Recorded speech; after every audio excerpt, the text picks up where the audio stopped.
అయ్యగారికి ఇచ్చింది రంగరాజన్ గారు. నమస్తే, రంగరాజన్ మాట్లాడుతున్నాను సార్. నమస్తే స్వామి, బాగున్నారు స్వామి? బాగున్నాను అదే స్వామి, వ్యక్తి స్వామి. నాకు విషయమే తెలియదు స్వామి. నేను తెలిసేసరికి రాఘవన్న రామకృష్ణ చాలా భయంకరమైనటువంటి ఒక ఘట్టం అండి. లాస్ట్ మొన్న ఫ్రైడే కంటే ముందు ఫ్రైడే జరిగింది, 7th February నాడు. And some 27 people entered my private room, and then they were saying that they are followers of Ramarajyam, and they wanted me to work for Ramarajyam. And what is that? ఏం కావాలి అంటే మాకు సైన్యం తయారు చేసుకోవాలి, రామరాజ్య సైన్యము. దానికి కావాల్సిన వనరులు ఏర్పాటు చేసుకోవాలి. జడ్జిల తాట తీస్తాము, పోలీస్ వ్యవస్థ యొక్క తాట తీస్తాము, రామరాజ్యానికి వ్యతిరేకంగా ఉండే వాళ్ళ తాట తీస్తాము. మీరు ఇక్ష్వాకు వంశస్థులు, ఆ గోత్రానికి చెందిన వాళ్ళని ఐడెంటిఫై చేయాలి. శాస్త్రగుణం అంటే క్షత్రియులాగా పనిచేసే వాళ్ళని ఐడెంటిఫై చేయాలి. వాళ్ళందరినీ మాకు ఎన్రోల్ చేయాలి. దానికి కావాల్సిన వనరులు వైశ్య గుణం ఉన్నవాళ్ళు అంటే బిగ్ ఇండస్ట్రియలిస్ట్, బిజినెస్ పీపుల్, వాళ్ళని ఐడెంటిఫై చేయాలి. వాళ్ళ ద్వారా మాకు కావాల్సినటువంటి వనరులు ఏర్పాటు చేయాలి. ఇవన్నీ చెప్పారు. అన్నాను, ఇది కాదు కదా రామరాజ్యం. రామరాజ్యం అనేది రాజ్యాంగంలో ఆల్రెడీ ఉన్నది. అది శ్రీరాముల వారిది, సీతమ్మ తల్లిది, లక్ష్మణుడు. Part 3 of the Constitution, rule of law.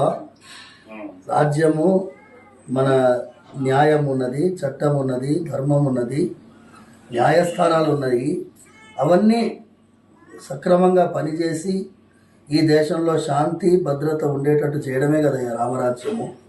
ఇదేదో కొత్తగా ఉంది కదా, దీనికి ఏమాత్రం నేను ససేమిరా అన్నానండి. దానికి 40 నిమిషాలు భయంకరమైనటువంటి చిత్రహింసకి లోనయ్యాను.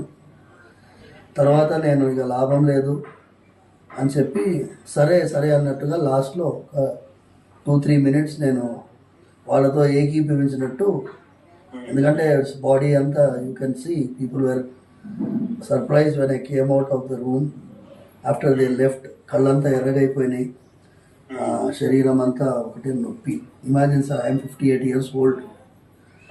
మన ఫ్యామిలీస్కి ఎంత దగ్గర సంబంధం. మీ నాన్నగారు అంటే మా నాన్నగారికి చాలా ప్రాణం. మీరు ఇది మనకి ఒక పెద్ద పరీక్ష. అందుకోసం దానికి తగినట్టుగా నేను పోలీస్ కంప్లైంట్ ఇచ్చాను. Our Telangana police has done excellent job. They have nabbed already 22 people.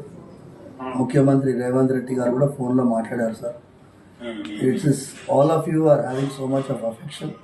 మీరు ఫోన్ చేయడమే నాకు 1000 ఏనుగుల బలంలా ఉంది.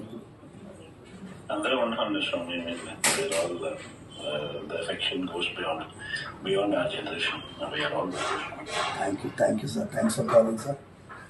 రాఘవరెడ్డి గారికి మా ఫ్యామిలీకి ఇవాళది కాదు సార్.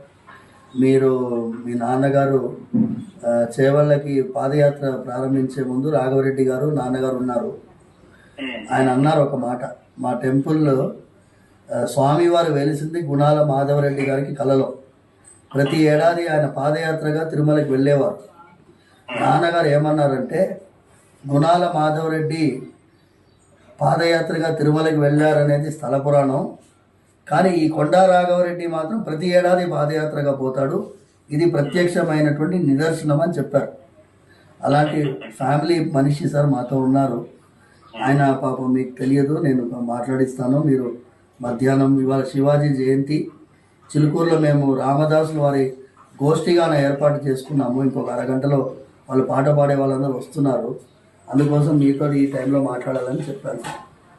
ఫోన్ చేయడం నాకు పెద్ద బలంగా ఉంది. Thank you.